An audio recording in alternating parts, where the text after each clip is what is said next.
Hello out there, everybody. Once again, we are back with another rendition of KARLTON Says Real Talk.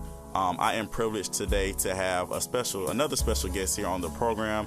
You guys if you guys are watch the Sisterhood on TLC, you guys know this lovely young lady, and this is First Lady Christina Murray of the Oasis Family Life Church. How are you doing, Miss Christina? I am wonderful. How are you doing? I'm doing good. Thank you for taking the time out to talk to us today.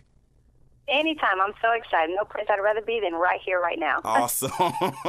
Yeah, you heard it here first, ladies and gentlemen. KARLTON Says Real Talk. All right. Well, First Lady Christina. Well, first off, do you want to be called First Lady, Miss Christina, Miss Murray, Christina, what? No, you can call me Christina. It's okay. But the reason why I asked, and before I even get to the question, I'm going to go ahead and say my mother. She's a first lady. My father's a pastor. So, yeah. So, my mom gets that all the time. They're like, what do you want us to call you, blah, blah, blah. So, I just want to make sure that, I want to call you by whatever you want to be called, so. That's so nice of you. But Christina works just fine for me. All right, Christina. Well, why don't you tell our audience a little bit about yourself?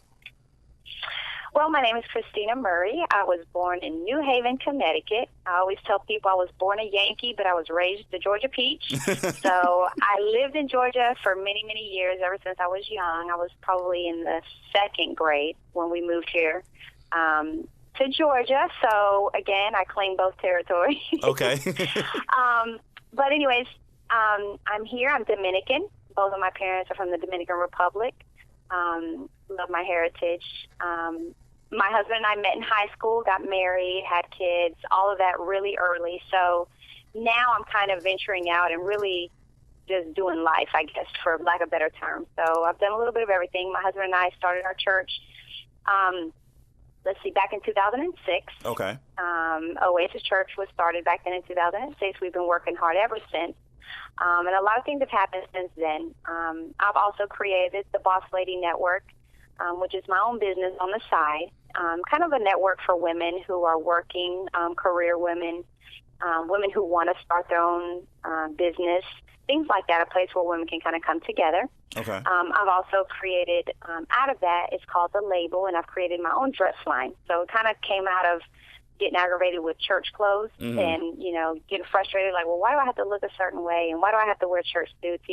I'm kind of petite by nature, so I'm 5'1" barely, and it's hard to find clothes that fit, so I decided to create my own, which actually turned into an actual whole line. So wow, that brings me all the way up into where I'm at today. I do have two daughters, one that's 17, Jasenia, and then my youngest baby is Maya. She's 14.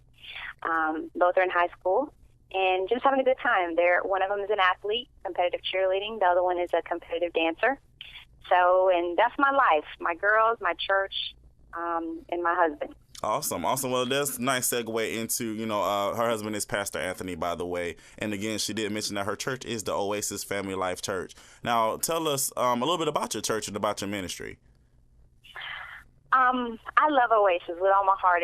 It's such a place of refreshing. That's really where the name came from. A place for recovery, a place of refreshing, renewal.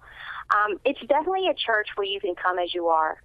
Oasis, I would say the majority of our makeup are non-church people, meaning people that didn't grow up in church or been in, church for bukus of years.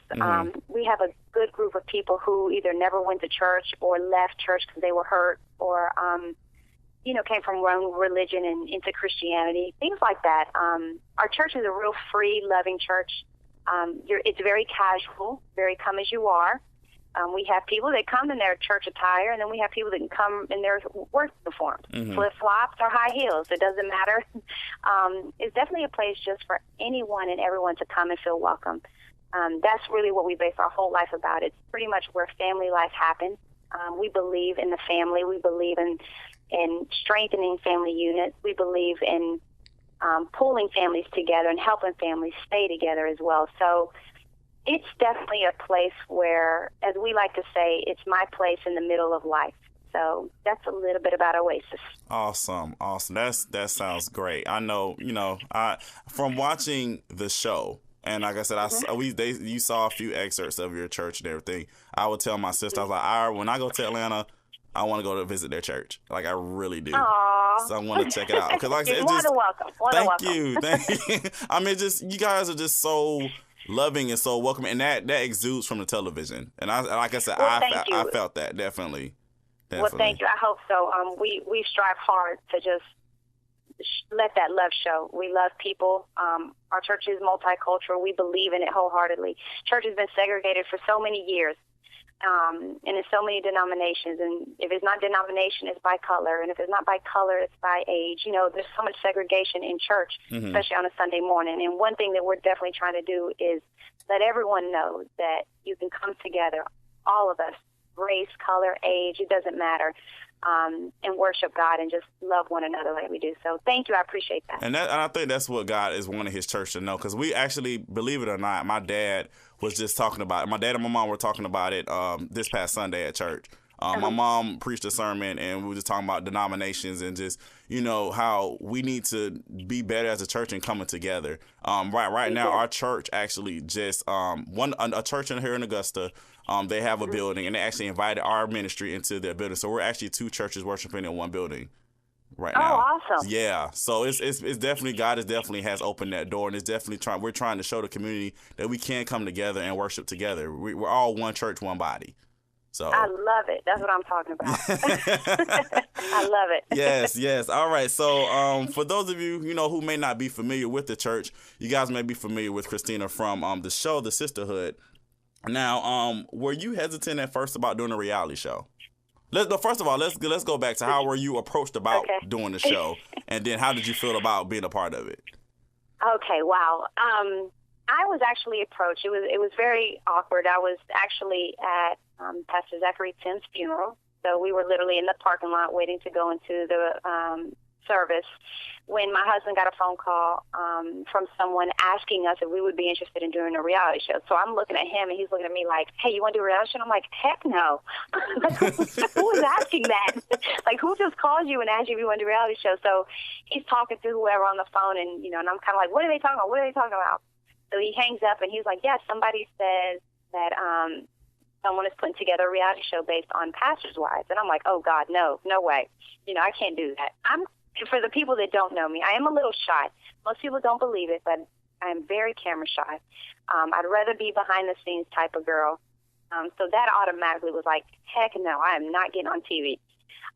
So we laughed about it and whatnot, and we just really forgot about it in that moment. It wasn't for a few months later, we got another phone call, and then another phone call, and another phone call kind of started happening back to back about us being a part of the show. I was very hesitant at first, and it wasn't so much because I just thought the show was going to be crap or anything like that. It was just basically, I'm not getting on TV. That's not what I'm doing. I do not want to be in front of everybody. I do not like that. I'm shy. I don't want people to make a joke out of the church or Christian women. And as we begin to talk more and more about it, and as we started talking with different people from TLC and True and the creator of the show, we begin to start understanding what their concept was. Okay. And with time, again, after saying no several times, we begin to think about it and just getting to understand more what the show is about. Once I started to hear what the show is about and getting a little bit more detail and really understanding the concept and which direction they wanted to go in, and even that, the network played a big part into that, knowing who the network was. TLC is a pretty, very respectful network. And so all of those things led up to me finally, my husband and I kind of come into that agreement and saying, okay, we're going to give it a shot. We do believe that even though I was very hesitant and kind of scared, I do believe that this assignment, I could get churchy here, but to tell you the truth, I do feel like this challenge came and literally fell out of heaven. That's how I look at it. And I believe that God sent it that way. I do know, and my husband has always talked about reaching this world in a way that Christians can't reach.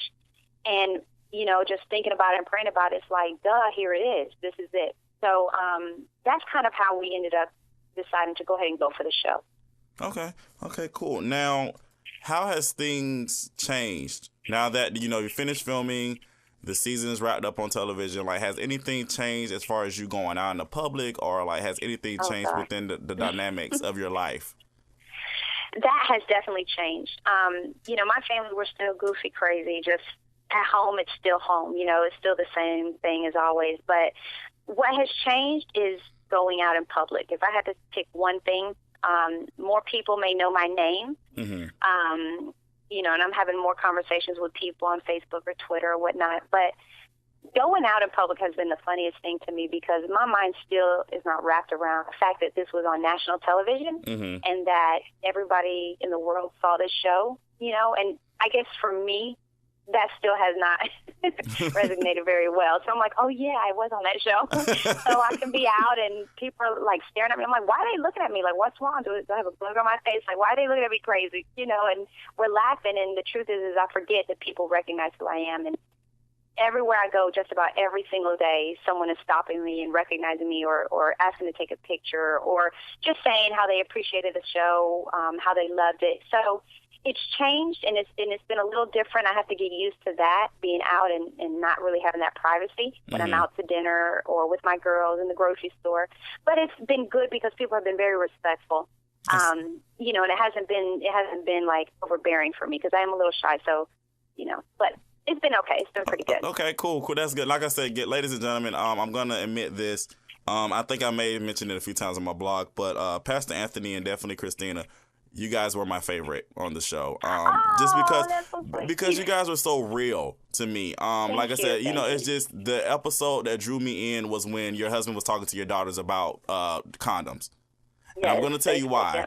Because a lot of times we in the church, we're afraid to talk about stuff like that. You know what I'm saying? And it's crazy because that's how we as Christians get in trouble, especially our young people, because they don't know anything about protection. Yes, you want to teach them abstinence and to save yourself from marriage, but let's be real, in the real world of 2013, people are having sex, and you don't want to. They are. You know what I'm saying? You don't want to send your child out there not knowing what to do just in case they're in that predicament. So, and I'm so glad you see that, and hats off to everyone who was able to understand what we were doing in that moment. There was a lot of, people in the church that did not like that, and I respect that. I understand that. I don't even, I'm not mad at that.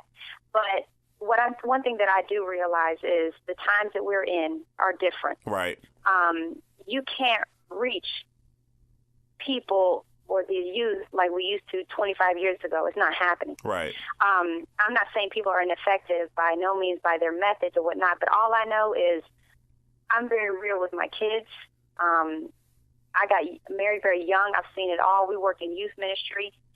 It's almost like, and even what I think I know, I'm sure there's plenty that I don't know, Mm-hmm. When you're raising teenage girls, it's scary because I can preach to them all day long about abstaining from sex until you get married, and we do. I mean, that is part of, in that scene you didn't get to see that because they didn't show the whole conversation, but right. That was the main part of the conversation, and explaining to them the beauty in waiting and understanding why we wait. But we also have to face reality with what this world is out there showing. So if somebody's going to teach my kids, it's going to be me. It's not going to be some teenage boy. It's not going to be a TV show. It's not going to be a song on the radio. If they're going to hear it, they're going to hear it, and they're going to know exactly what to do and how to do it. Not condoning it, but just preparing. And the truth be told, if we don't talk about it with these youth and with these teens, what's happening is they're doing it anyway. Right. So either we get in there and we start talking about it and we start having these real conversations. And what I've seen is so many parents really are just embarrassed by what they've done in the past that they don't even want to have that conversation or go there. And with me, I'm telling my kids, listen, I did this and this and that. I wasn't perfect. Learn from these mistakes that I made, But we have to have the conversation. Or else the kids will be doomed. If nobody's talking to them and we leave it up to TV and we leave it up to their friends to teach each other, it's just going to get worse. Exactly. Agreed. 100%. Now, how have you, because to be honest, there has been a lot of negative comments coming from the church and just different people out there in regards to the show. How have you and your husband responded to what has been said? Honestly, I don't really respond to the people that may make negative comments because I don't want to entertain that or get into a wrong place. I'm just going to be real. Okay. It hurts your feelings when people dog you out, period. Mm-hmm. I'm just because I'm married to a pastor doesn't make me, a superhuman where right. I don't feel, that's stupid. It's like, dude, you're dogging out my family. That hurts my feelings and I don't want to have to go off on you. But when it gets real nasty, I just don't even entertain it. When people ask and people are respectful, then we can have those conversations. I understand that the past generation got us to where we're at today. Mm-hmm. I respect that. And I don't look at it like I'm not unappreciative about that. The past generation, the older generation, they got us to where we're at today. But now it's somebody else's turn to take it to the next level. And my thing is this: a lot of the church people, that are commenting, are just not used to or even know how to handle somebody being open and real, mm-hmm. because they've been used to the same thing over and over and over. And bukus of years ago, everybody's used to doing, business the same way, mom and pop type. This is how we do it. Nothing changed. We do this thing until we all die. But the truth of reality is this isn't the world that we live in. And for the people who don't understand it, I'm not mad at them. I don't hate them. I respect them where they're at, so I just ask that people would show the same respect. And to tell you the truth, there's a generation out there and there's a group of people out there that I feel that my husband and I are called to reach. There's people out there that I may never reach, but somebody else can. Mm-hmm. Pastor Dominique can reach a group of people that I can never reach. Back and forth, and we can just that's pretty much how it works. God calls us all, to do his job and to glorify him and to be able to stand and to represent, as I call it, our faith and our beliefs. So all this dogging out one another because somebody didn't do it the way they do it or have done it in the years, it's just kind of petty. Yeah. And I just feel like it's a waste of our time to be arguing about how I deal with my children versus how you deal with your children, if that makes sense. Yeah. I just feel like there should be a level of respect. Because I know my crazy kids, nobody can, but the way I need to deal with my kids or how I deal with a situation in my family is because that's how my family is. It doesn't mean that every parent can sit there and have that conversation with their kids like that because they can't handle it. Mm-hmm. And a lot of the critique just came from people, I think, just not knowing any better. Like, they just think about it. Has this ever been done? Has a Christian reality show ever been done? No. We didn't sign up to do Bible study on TV. That's not what we signed up for. Mm-hmm. We basically signed up to reach a group of people that may never walk into the church, that may never open up their scripture, but will be flipping through the channels one day and come across some fun, giggling women and may think they're funny and start to watch a show and realize that out of everything that we got going on, we still live and die by our faith. So, that's kind of how I look at it. I said a lot to say that. But your point was, My was bad. well given. No. Like, that's great. We need to hear that. Right. People need to hear that and understand where you guys are coming from. Because honestly, I don't think we've heard anybody y'all side on the whole situation. Because like I said, there has been a lot of backlash as far as the show is concerned. And I don't think we've heard someone from the cast actually say anything about, what's being said. So thank you for saying that. And, hopefully everybody out there, you're listening and you're understanding, what's going on. Like I said, to me, I didn't like everything of the show, but I appreciate the show for what it was. Mm-hmm. And same here. I'm a castmate, and I can tell you, and as far as some of the other castmates, I can tell you, we loved everything about the show. But sometimes when you're in the trenches and you're doing a job, it's not always, peaches and cream. Mm-hmm. It's not always just a pretty picture. We took a risk in doing what we did. And we did something that we felt we were all led to do. And that's the one thing we do have in common. We all felt like we were led and called to do what we did. So my thing is this: if we were all led and called to do what we do, no matter what somebody says or how somebody feels, it doesn't matter. Because it's bigger than me, it's bigger than you, it's bigger than somebody else. There's something bigger here that we're trying to get at. Exactly.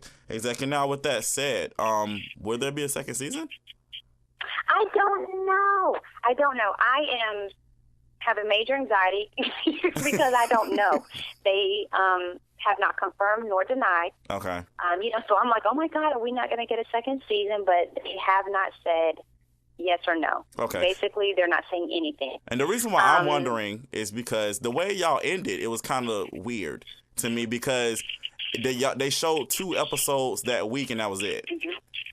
Exactly. So that's what we were saying. And so y'all know that was not a plan. That was a last-minute move. Mm-hmm. So, which is good and bad because, we did finish the season, which was great. And a few shows on that network, they canceled after 4 episodes. Right. So,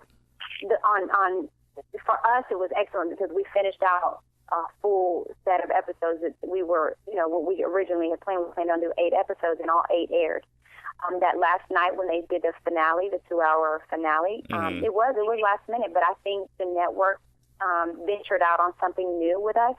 I don't know how they feel about it because it was very different from their traditional, TV lineup that they have.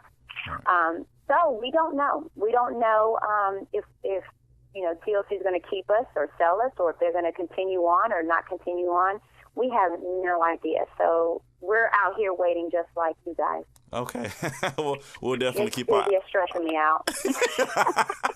But don't let it stress you. No, I'm kidding. I know whatever's going to come of this will come. I really am not worried. It just, you do wonder because you're like, okay, so did we not do good? Did we do good? Right. But again, that's why you just got to put it in God's hands and say, hey, whatever happens, happens. Exactly. We'll definitely keep our eyes and ears open. And you guys, Yes. I'll keep you updated on what's going on. All you guys who read Karlton Says and let you know if this show is coming back or not. Now, since this blog is a blog about television, I know you're very busy, you and your husband or whatever, but when you're not busy, if you are watching television, what exactly are you watching on TV? What kind of shows do you like to watch? A little bit of everything. Now, what's hilarious is my husband and I, we don't see eye to eye on TV all the time. He likes a lot of that sci-fi, The Walking Dead, zombies blowing up everybody. He loves movies. He loves TV shows like that. He's very sci-fi, whatever. I'm more into the entertainment talk. I do watch reality shows. I get a kick out of some of them. They're hilarious to me. Especially even being on one now, it's even funnier to watch because I can really understand what's happening behind the scenes. Okay. So I get a kick out of like, oh, I bet that really happened or this happened because I'm over here now piecing things together. Mm-hmm. But I'm a news type of girl. I watch CNN, I watch Good Morning America, things like that. One of my favorite entertaining TV shows right now that I'm watching is I like Revenge and Scandal. Yes, Scandal. And there's a new show called Red Widow that I'm enjoying as well. These kind of like teleseries. So that's kind of what I'm watching. My husband loves The Walking Dead, the zombie show, which I can't stand watching that show. We watch Revenge. We do watch Revenge and Scandal together. We both like that. And things like that. We just love TV. We do. We love TV. We love movies. We are definitely, all about it. Are you watching Preacher's Daughters by any chance? I saw the first episode, but I don't know if that was the only episode. I'm not sure when it actually aired. I actually saw a rerun of The Preacher's Daughter. So I did see the first episode. I haven't seen anything besides that one. I'm gonna say it's really good. I think you will like it. It's real. It's so coming from because I'm a PK. I'm a PK. Because so you're a I PK, understand. I'm sure. So it's good. It comes on it's Lifetime Tuesdays at 9 o'clock. Lifetime. That's what it is. Yeah. I know I saw one of them, and it is real. They're very, there's no holding back I can see with the girls. So, and it's scary for me because I have teens. So I'm like, oh God, oh God, oh God. But it's the truth. It's what teens are definitely going through. Yeah, what they're living. I had to break it down to my dad. I had to tell him. All of us were watching it. Like I have 3 brothers and sisters. I'm the oldest, and all of us were watching. All of us were sitting in the living room. Me and my mom, dad, and my siblings, and we were watching it. And I was like, Dad, this is really what happens. And this is real. I'm telling you. Had a heart attack. Yeah. He was sitting there like. I remind myself. Mm-hmm. I'm like, oh my God, these poor girls. I'm like, Christina, duh. It's same thing. Again, it goes back to just being realistic with the world we live in. Right. Let me say this on behalf of all the preachers' kids, pastors' wives. It's a call by God to walk in those shoes and that own the title. Let me just say that because there's so many people stuck on titles, but we're still human people. We're still everyday people. We have to have just as much faith as anybody else, if not more.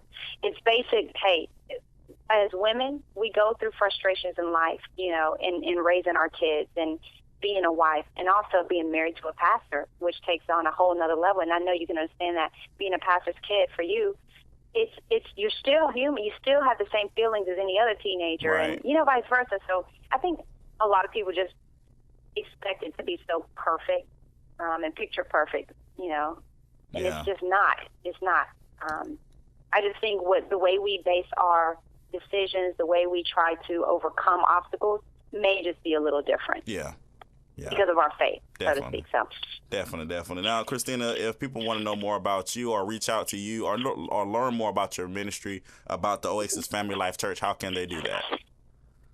First of all, the easiest way is to go right online. It's www.oasisfamilylife.com. On there, you can watch videos. You can stream in online and catch a service. Our services for anyone that's in the Atlanta or the outer Atlanta area, they are at 9 a.m. and 11 a.m. on Sundays, and on Wednesdays at 7:30. We are located right outside of Atlanta, not too far, but right on the outskirts of Atlanta. So anyone in the surrounding counties, we're closer to Paulding, Cobb, in Douglas County, just for the people who live out this way. And for everybody else, online is the easiest way. You can also find me on Twitter and Facebook. On Twitter, though, my name is Christina Murray 1 with a CR.